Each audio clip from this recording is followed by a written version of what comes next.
इसके पिछले वाले क्लास में हम लोग 3.4 का 1 नंबर और 2 का 1, 2 देख लिए थे। तो आज 2 का सवाल नंबर 3 देखना है।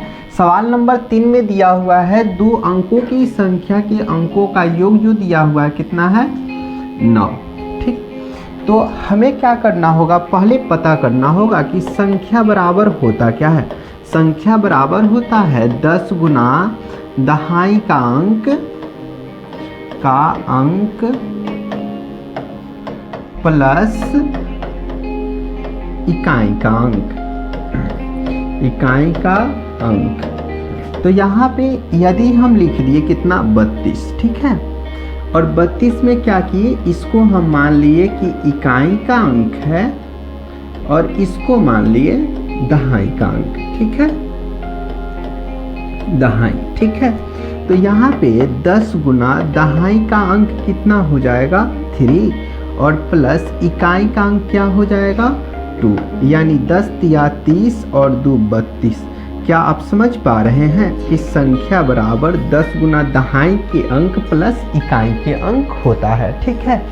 तो इस सवाल भी दिया हुआ ये संख्या वाला सवाल है, तो इसमें हम लेट करेंगे कि दहाई के अंक को हम y मान लेंगे और x मान लेंगे और इकाई के अंक को क्या मान लेंगे y मानेंगे, ठीक है। तो संख्या जो बनेगा वो क्या बन जाएगा अब देख पा रहे हैं, तो क्या हो जाएगा संख्या बराबर x y, 10 गुना दहाई के अंक प्लस इकाई का अंक, ठीक है।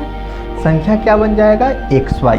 जैसे यहाँ पे कितना था 32, तो यहाँ कितना आया 32, वैसे ही इसमें का x और इसमें के y मिल करके संख्या बनेगा जो वो xy होगा। चलिए अब सवाल को हम सॉल्व करते हैं। तो सवाल में दिया हुआ है 2 अंकों की संख्या का अंकों का योग 9 है। तो हम पहले इसको मानते हैं, माना कि दहाई का अंक बराबर x, इकाई का अंक बराबर y, ठीक है। तो संख्या जो बनेगा अपना वो क्या हो जाएगा xy हो जाएगा, ठीक है। तो हल प्रश्न से, तो प्रश्न सबसे पहले कहा है कि क्या करना है, प्रश्न से 2 अंकों की संख्या के अंकों का योग, अंक कितना है, एक x और दूसरा क्या है y, अंकों का योग जो है वो कितना दिया है 9 दिया है। अब अगला स्टेटमेंट की तरफ आइए, इस संख्या का 9 गुना, इस संख्या का 9 गुना। तो पहले हम संख्या पता करेंगे। तो संख्या बराबर हमने आपको बताया कि 10 गुना दहाई का अंक अब प्लस क्या हो जाएगा इकाई का अंक।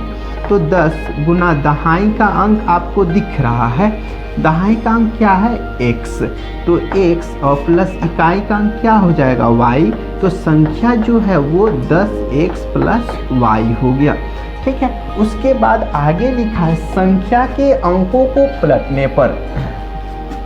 तो यहाँ पे आगे सॉल्व करते हैं, संख्या के अंकों को पलटने पर।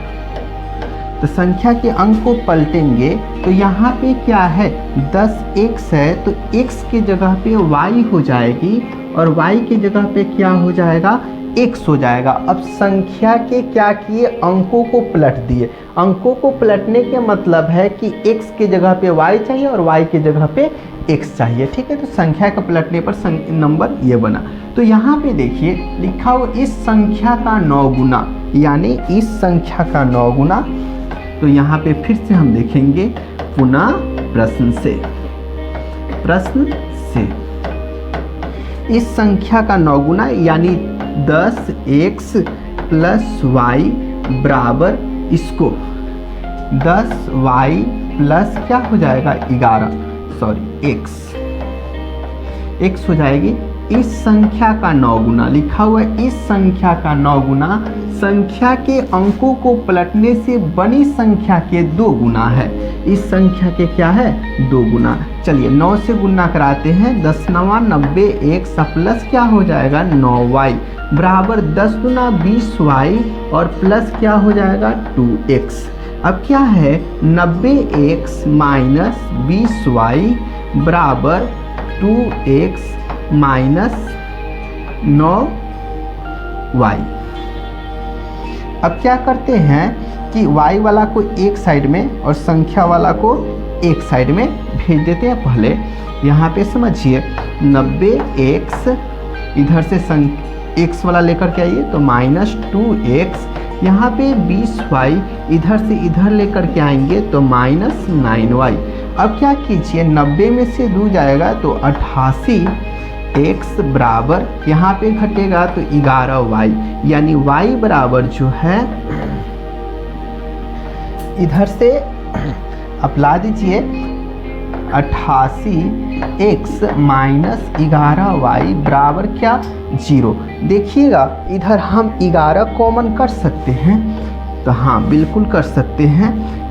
11 कॉमन कीजिएगा तो 11 8 88 यानी 8x माइनस 11 कम 11 केवल बचेगा y बराबर कुछ नहीं तो 0, यानी कह सकते हैं 8x माइनस y बराबर 0 भागा क्या हो जाएगा 11, यानी 8x माइनस y बराबर क्या मिलेगा 0। तो यहाँ पे जो मिला इसको बोलेंगे इक्वेशन 1 और यहाँ पे जो मिला है इसको बोलेंगे इक्वेशन 2। ठीक है, तो यहाँ पे आप समझिए बारीकी से कि जब 2 इक्वेशन मिल जाता है तो हम करते क्या है दोनों को हल। अब कौन सा विधि से हल करना होगा हम विलोपन विधि से आपके सामने हल कर देते हैं। ठीक है, तो यहाँ पे इक्वेशन फर्स्ट है और यहाँ पे इक्वेशन सेकेंड है।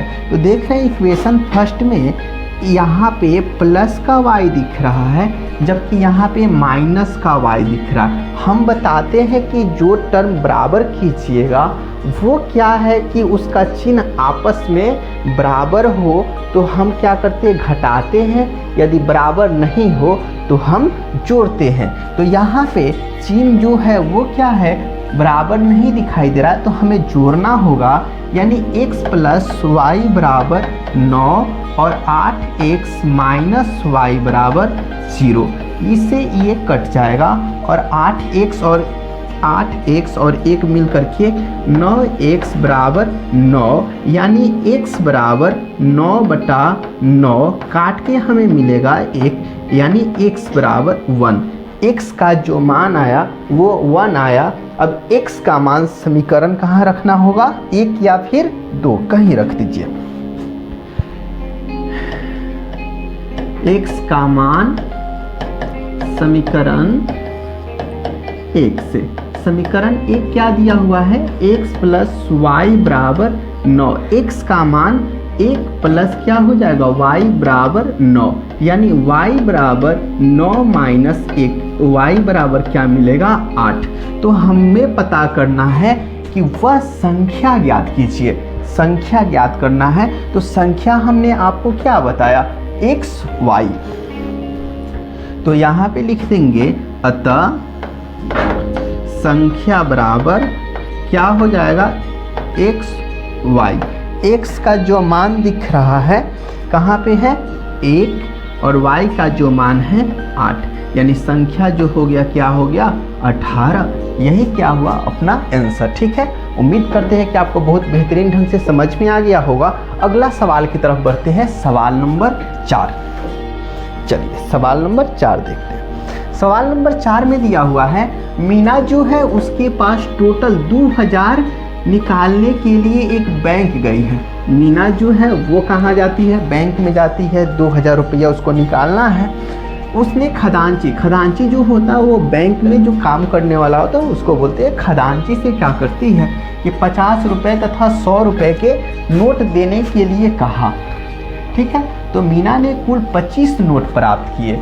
अब नहीं पता है कि 50 रुपया के कै गो नोट है और 100 रुपया के कै गो नोट है, लेकिन इतना ज़रूर पता है कि 50 और 100 रुपये के नोटों को मिला करके टोटल उसको कितना निकालना है, 20,000 निकालना है, और जो नोटों की संख्या है वो कितना है, 25 है। दोनों मिलाकर के नोटों की संख्या 25 है। तो हमें मानना होगा, माना कि 50 रुपए की नोटों की संख्या बराबर 100 हो जाएगी, और 100 रुपए की नोटों की संख्या जो है ये y हो जाएगी। हल। अब कहाँ से जाना है, प्रश्न से। अब देखिए 50 रुपए की नोटों की संख्या, अगर आपसे कहा जाएगा कि 100 रुपया का नोट लेना है और आप 1000 नोट लेकर के आइए, तो कितना नोट लीजिएगा, 10 गो नोट। तो 100 गुना क्या करते हैं, 10। यहाँ पे क्या है, नोट का वैल्यू, और यहाँ पे क्या है, नोट की संख्या है, नंबर नहीं।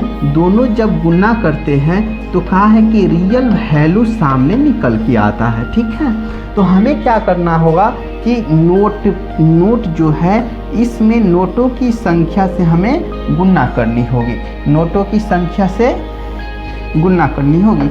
यानी 50 इंटू कितना हो जाएगा, x, फिर 100 into y equal to total रुपया कितना है, 2000। ठीक है, यहाँ से 50 कॉमन हो जाएगा तो x प्लस 50 दूना 100, 2y बराबर कितना लिखिएगा, 2000।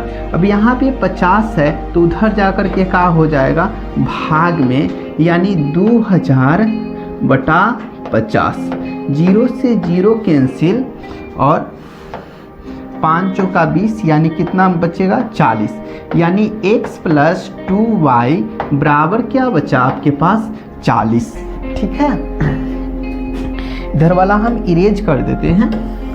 अब आगे सवाल में आप गौर से देख सकते हैं कि सवाल में दिया हुआ है कि जो है उसने खजांची से 50 और 100 के नोट देने के लिए कहा। मीना ने कुल नोट कै गो लिया है, 25 को। ठीक है, तो यहाँ पे 50 रुपए की नोटों की संख्या x है और 100 रुपए की नोटों की संख्या y है। यानी क्या हो जाएगा, x प्लस y बराबर 25। तो यहाँ हमें लिखना होगा क्या, पुनः प्रश्न से। ठीक है, तो इसको बताएंगे इक्वेशन क्या है, 2 है, और ये क्या है, इक्वेशन 1 है। तो हमने बताया इक्वेशन फर्स्ट सेकेंड में देखना होता है कि कोई एक टर्म बराबर हो। ठीक है, तो यहाँ पे देख रहे हैं इसमें भी x और इसमें भी x। तो अब देखना है कि दोनों के सामने कौन सा साइन है, इसके सामने भी प्लस, इसके सामने भी प्लस। जब दोनों चिन्ह बराबर हो तो उस स्थिति में हमें घटानी होती है, और जब घटाते हैं तो हम साइन को चेंज करते हैं। ठीक है, तो यहाँ पे इक्वेशन फर्स्ट घटाओ सेकेंड से। ठीक है, इक्वेशन फर्स्ट जो दिख रहा है x प्लस 2y बराबर 40, और equation second x plus y बराबर 25। ठीक है, अब घटाएंगे तो साइन चेंज करना पड़ेगा, माइनस माइनस फिर माइनस, x से x कैंसिल हो जाएगा, 2 गो y में से 1 y घटेगा तो 1 y बच जाएगा, और 40 में से 25 घटाइएगा तो 15 आएगा। y का जो मान है वो समीकरण 1 या फिर 2 में रख दीजिए। y का मान समीकरण 1 से, समीकरण 1 से ना करके हम 2 से करते हैं, क्योंकि 2 कैलकुलेशन के हिसाब से आसान होगा 1 की अपेक्षा।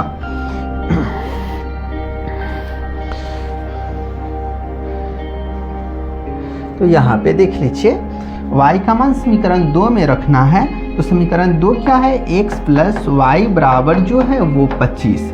यानी x का मान नहीं पता है, y का मान पता, 15 इक्वल टू 25। यानी x बराबर 25 में से 15 घटाना, तो x बराबर क्या बचाइएगा, 10। तो हम कह सकते हैं अतः 50 की नोटों की संख्या क्या है, x है, और x बराबर क्या देख रहे हैं, x बराबर 10 और 100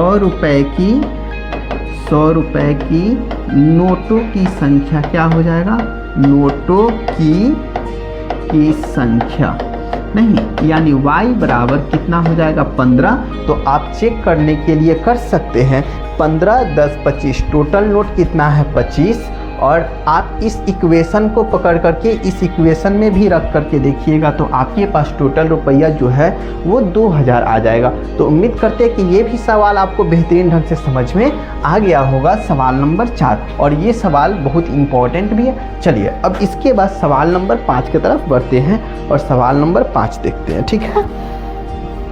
सवाल नंबर 5 में दिया हुआ है, किराए पे पुस्तक देने वाले किसी पुस्तकालय का प्रथम 3 दिनों का एक नियत किराया है। ये लाइन आपके लिए बहुत ज़्यादा इम्पोर्टेंट है और इसको आप गौर से समझ गए फिर सवाल की कोई औकात ही नहीं है, ठीक है। तो यहाँ से देखिए, तथा उसके बाद प्रत्येक अतिरिक्त दिन के लिए अलग से किराया लिया जाता है। तो सरिता ने 7 दिनों तक क्या करती है कि पुस्तक रखने के लिए 27 रुपया अदा करती है, पहल का स्टेटमेंट लिखा हो। जबकि सूची जो है उसकी दोस्त सुशी ने एक पुस्तक 5 दिनों तक रखने में 21 रुपया अदा करती है। तो नियत किराया तथा प्रत्येक अतिरिक्त दिन का किराया ज्ञात करना है, ठीक है। तो आप गौर से बात को यहाँ पे समझ जाइए कि यहाँ पे 2 तरह से है। एक तो है 3 दिन तक हम पुस्तक लेते हैं अपने लाइब्रेरी से और उसको रखते हैं, तो उसके लिए एक नियत किराया हमें देना होता है, फिक्स राशि। और उसके अलावा 3 दिन के अलावा 4 दिन 5 दिन अलग से रखेंगे तो उसका पैसा हमें अलग से पे करना होगा, ठीक है। तो हम इसका नियत को मान लेते हैं। माना कि नियत किराया बराबर x और दूसरा क्या है, अतिरिक्त किराया क्या हो जाएगा y, ठीक है। तो हल कहाँ जाएंगे, प्रश्न से।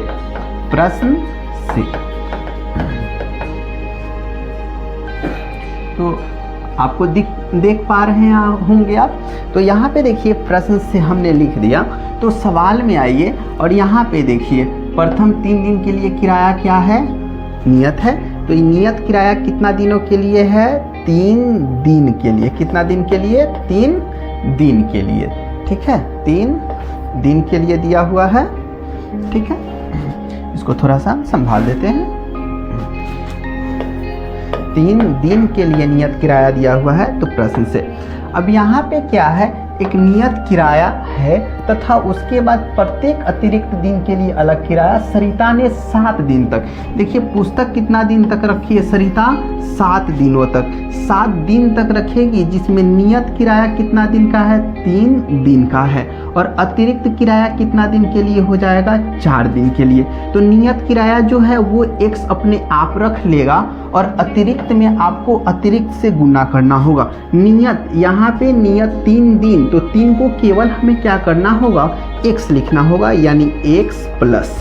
अब देखिए अतिरिक्त क्या है, 4 है। तो 4 में हमें अतिरिक्त से गुना करना होगा, 4y। और रुपया अपने पास में कितना आ जाएगा, रुपया 27 रुपया, ठीक है। तो आप कहिएगा कि यहाँ पे 3 है तो 3 से आपने क्यों नहीं गुना किया। इसलिए गुना नहीं किए क्योंकि 3 दिन यहाँ पे जो नियत किराया है उसको हमने डायरेक्ट एक बार में माना है कि 3 दिन का नियत किराया, 3 दिन का नियत किराया जो है x, यानी 3 दिन के लिए रखने के लिए हमें x रुपया अदा करना है। और अतिरिक्त दिनों के लिए अगर 4 दिन के लिए रखेंगे तो 4 से y करना, 4 में y से गुना करना होगा, तो 4y होगा, ठीक है। और दूसरी शर्त क्या है इसमें, उसको देख देंगे। जबकि सुशी ने एक पुस्तक 5 दिन, अब सुशी जो है वो पुस्तक को कितना दिन रखने की दावा करती है, 5 दिन, जिसमें 3 दिन क्या है, नियत है, और 2 दिन क्या है, अतिरिक्त है। तो हमें क्या करना होगा, 3 दिन के लिए नियत के लिए हमें x और अतिरिक्त के लिए क्या करना होगा, 2y। और रुपया कितना इसको देना पड़ेगा, 21। ये हुआ अपने पास इक्वेशन फर्स्ट और ये है इक्वेशन सेकेंड। ठीक है, तो यहाँ पे देखिए कोई एक टर्म हमें बराबर करना है, तो यहाँ भी x और यहाँ भी x। ठीक है, तो दोनों में प्लस है तो हमें क्या करना होगा, इक्वेशन 1 घटाव 2 करनी होगी। इसको खत्म कर देते हैं फिलहाल। इक्वेशन 1 घटाव 2 से 1 घटाव 2 से, यानी x प्लस 4y बराबर 27, और सेकेंड स्थिति में हो जाएगा x प्लस 2y बराबर 21। अब क्या करेंगे, घटाओ घटाओ घटाओ, साइन चेंज। अब 4y में से 2y घटेगा, 2y और घटाइएगा तो यहाँ पे 6, यानी y बराबर 6/2, 2 तिया 6, तो y का जो मान आ जाएगा वो कितना आ जाएगा, 3। ठीक है, अतिरिक्त किराया एक दिन का कितना लग जाएगा, 3 रुपया। अब y का जो मान है, y का मान समीकरण 1 से, समीकरण 1 आप देख पा रहे होंगे, x प्लस 4 y का मान 3 इक्वल टू 27। तो यहाँ पे x बराबर 27 माइनस 4 तिया 12, x बराबर घटाएंगे तो क्या मिलेंगे, 15, यानी नियत जो किराया है 3 दिन के लिए वो 15 रुपया है, और अतिरिक्त किराया जो है 1 दिन के लिए वो अपने पास कितना रुपया है, 3 रुपया है। तो कह सकते हैं अतः 3 दिन का नियत किराया बराबर x कितना आ जाएगा, 15 रुपया, और अतिरिक्त किराया जो है वो क्या माने हैं, y, और y बराबर कितना आया, 3, यानी 1 दिन का, कितना दिन, 1 दिन का है ये। ठीक है, 1 दिन का अतिरिक्त किराया, कितना दिन का है बाबू, 1 दिन का। ठीक है, तो समझ में आ गया होगा। तो ये एक्सरसाइज यहाँ पे समाप्त होता है, और अगला एक्सरसाइज इसके अगले वाले क्लास में आपको देखने को मिलेंगे। ठीक है, आज के लिए इतना ही। ठीक है, आप बढ़िया से पढ़िए, एग्ज़ाम की तैयारी कीजिए, और बेस्ट द लक। ठीक।